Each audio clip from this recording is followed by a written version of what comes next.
It's 1949, and Dorothy is bent over a wooden desk, sliding beads on a mechanical adding machine, filling page after page with rows of numbers.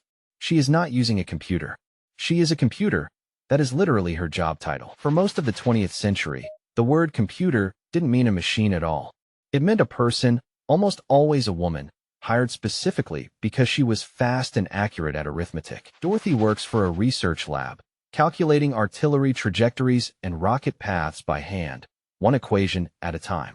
It's slow, exhausting, and utterly essential to the war effort that just ended. But something is about to walk into rooms like hers that will change what that word means forever. And strangely enough, the biggest twist of all won't come from the machine everyone's talking about. We'll get there. Down the hall, or sometimes in another city entirely, engineers are building something enormous. It fills an entire room, hums constantly, and needs its own team just to keep it running. This is ENIAC, finished in 1945, and its cousin UNIVAC, arriving in 1951.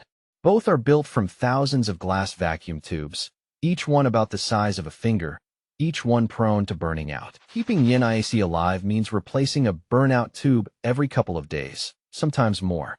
Technicians would joke that the machine's biggest enemy wasn't complexity. It was moths and dust. Feeding it instructions means punch cards, stiff paper rectangles with holes arranged in careful patterns, fed through in stacks.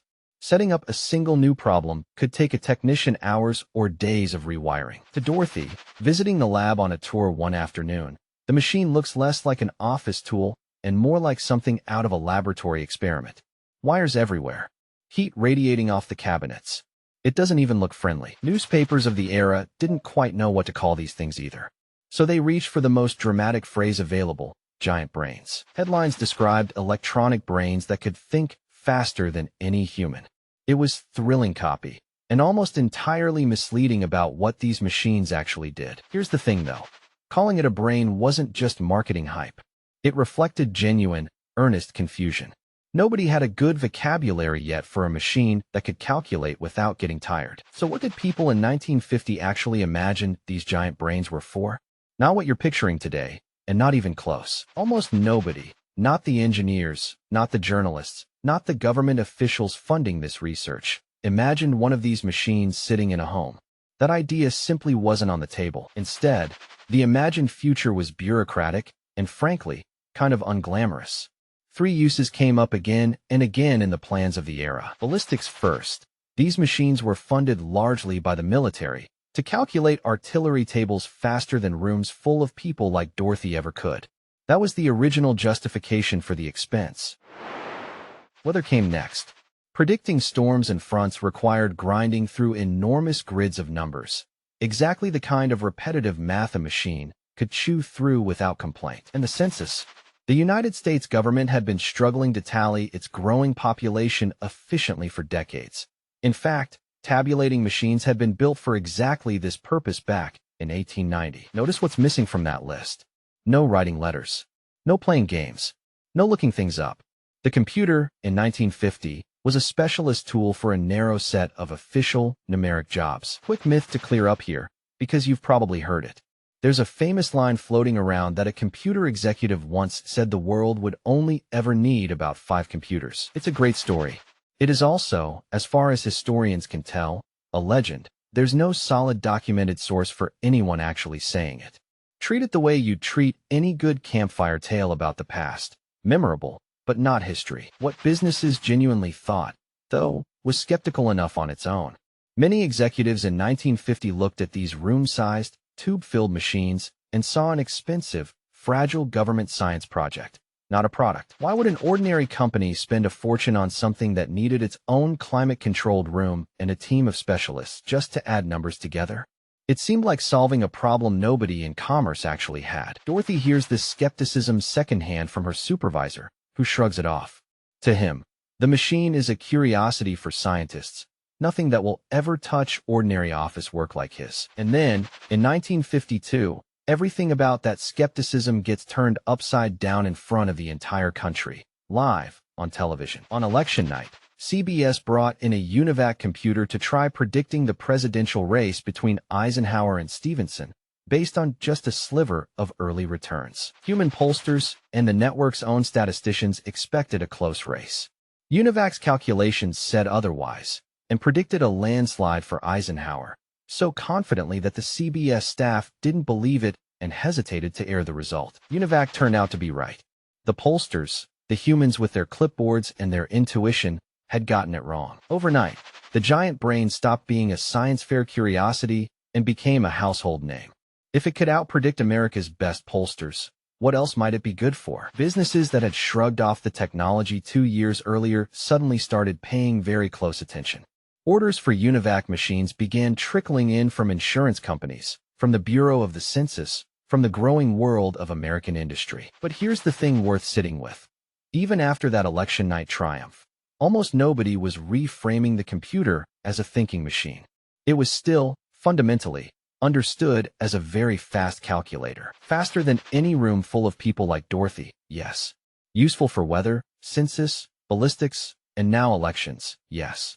But not something anyone expected to hold a conversation, write an essay, or answer a question in plain English. That gap between fast calculator and thinking machine is exactly where our twist lives. And it was already being quietly bridged, that same year, by one man almost nobody in the computing industry was paying attention to. In 1950, a British mathematician named Alan Turing published a paper titled Computing Machinery and Intelligence. It didn't appear in an engineering journal. It appeared in a philosophy journal called Mind. While engineers were busy arguing about vacuum tube reliability and punch card formats, Turing opened his paper with a startlingly different question. Can machines think? He knew the question itself was slippery. Thinking is hard to define, and people would argue about it forever. So he proposed replacing it with something testable, a game. He called it the imitation game. A human judge holds a typed conversation with 2 hidden participants, one human, one machine, without seeing either. If the judge can't reliably tell which is which, Turing argued, we should take the machine's claim to thought seriously. Notice what he did there. He sidestepped the impossible philosophical question and replaced it with a practical, observable test, something you could actually try. This is, essentially, the ancestor of every modern conversation about whether a chatbot really understands you. Turing's framing from 1950 is still the one people reach for, whether they know his name or not. Almost nobody in 1950 connected this philosophy paper to the giant, humming machines down the hall. They lived in different worlds, one full of vacuum tubes and punch cards, the other full of thought experiments and logic. But those 2 worlds were, in fact, the very same road. The room-sized brain built for ballistics and the philosophical puzzle about thought were both early steps on the same long path. It just took decades for the road to become visible. Through smaller transistors, then microchips, then the internet, then finally, machines that could hold something resembling Turing's imagined conversation. Today, when you type a question into a chatbot and get a fluent, conversational answer back, you are, whether you realize it or not, playing a distant descendant of Turing's imitation game. None of that was on the minds of the people gathered around UNIVAC on election night in 1952. They were amazed enough that a machine could predict a president. Thinking machines still felt like science fiction. And Dorothy? She kept her job as a human computer for a few more years, before machines gradually took over the calculations she once did by hand. It's a quiet kind of history, an entire profession fading out as its own name got borrowed by a machine. So here's the strange shape of 1950 to carry with you. The word computer meant a person. The machines that were starting to replace that word were nicknamed brains, but built to calculate artillery, weather, and census counts. And almost nobody imagined one at home. Yet quietly, in a philosophy journal nobody in the computing labs was reading, one mathematician had already asked the question that would end up mattering more than any of it. Not just what can a machine calculate, but could a machine think? If you found this little tour through 1950 as charming and surprising as I did, share it with a friend or study group who'd enjoy it too. And subscribe for more journeys through the quiet corners of history.